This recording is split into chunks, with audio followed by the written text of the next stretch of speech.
Tamil Junior January 1996. Get ready. 10 seconds.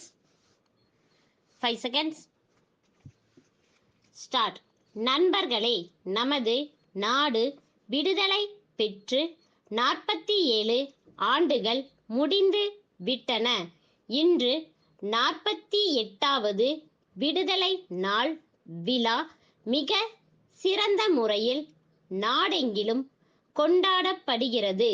இன்று இந்த விழாவில் கலந்து கொள்வதில் நாட்டு மக்கள் அனைவருக்கும் எனது உளங்கனிந்த வாழ்த்துக்களை தெரிவித்துக் கொள்வதிலும் நான் மிகவும் மகிழ்ச்சி அடைகிறேன். நாடு விடுதலை பெறுவதற்கு தியாகங்கள் பலவற்றை செய்த வீரர்களுக்கு நம் வணக்கத்தையும் நன்றியையும் தெரிவித்துக் கொள்ள நாம் கடமைப்பட்டுள்ளோம். கடந்த ஆண்டும் இதே நாளில் நான் உங்களுடன் பேசினேன்.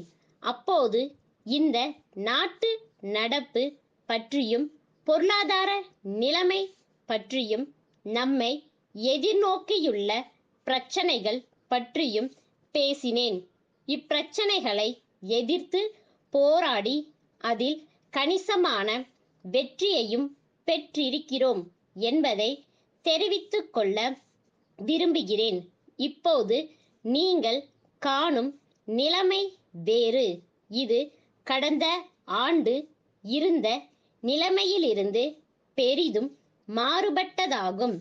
நாட்டில் ஒரு நிலையான தன்மை ஏற்படுமா என்ற ஐயப்பாடு கடந்த ஆண்டு இருந்தது.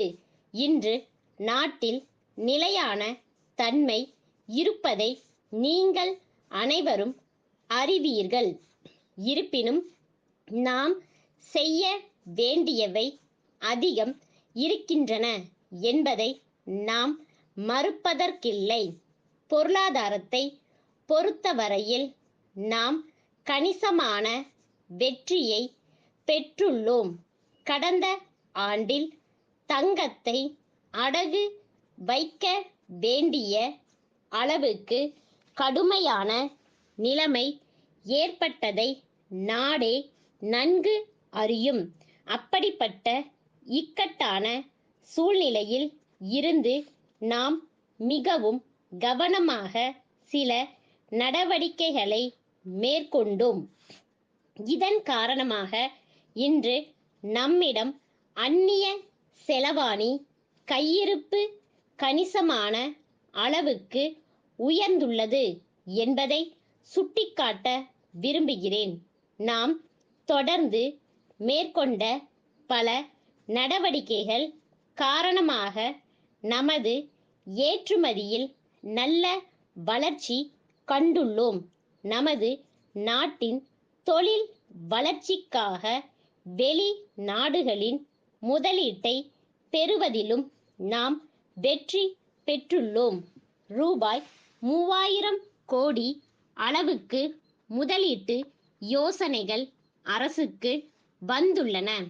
இந்த முதலீடுகள் பலன் அளிக்க சிறிது காலமானாலும் நீண்ட கால அடிப்படையில் நாட்டின் தொழில் வளர்ச்சிக்கு இவை பெரிதும் உதவும் என்பதில் ஐயமில்லை. சென்ற ஆண்டு நாட்டில் பருவமழை நன்கு பெய்து விவசாயம் நல்ல முறையில் இருந்தது. இதனால் உணவு பொருட்களின் விலைவாசிகள் குறைந்துள்ளன என்பதையும் தெரிவித்து என்னுடைய உரையை முடித்துக் கொள்கிறேன்.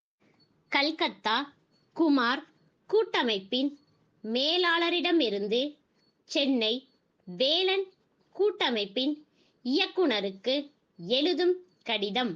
அன்புடையீர், தங்களின் செப்டம்பர் 25 நாளிட்ட கடிதமும் அத்துடன் கூடுதலாக 30 மின் விசிறிகள் தேவைக்கான ஆணையும் கிடைக்க பெற்றோம் என்பதை மகிழ்ச்சியுடன் தெரிவித்துக் கொள்கிறோம்.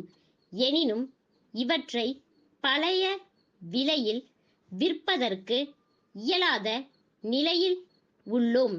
விலை அதிகரிப்பு பற்றி நாங்கள் ஏற்கனவே ஒரு சுற்றறிக்கை மூலம் அனைத்து வாடிக்கையாளர்களுக்கும் தெரிவித்திருந்தோம். ஆனால் இந்த சுற்றறிக்கை தங்களுக்கு அனுப்பி வைக்கப்படவில்லை என்பதை தற்போது அறிந்து வருந்துகிறோம். இத்துடன் புதிய விலைப்பட்டியல் ஒன்றை தங்களுக்கு அனுப்பி வைக்கின்றோம். உங்களுக்கு தேவையான மின் விசிறிகள் பற்றி எங்களுக்கு தெரிவித்தால் அவற்றை உடனடியாக அனுப்பி வைப்பதற்கு தயாராக உள்ளோம். தங்களின் பதிலை விரைவில் எதிர்பார்க்கும். தங்கள் நம்பிக்கையுள்ள ஸ்டாஃப்.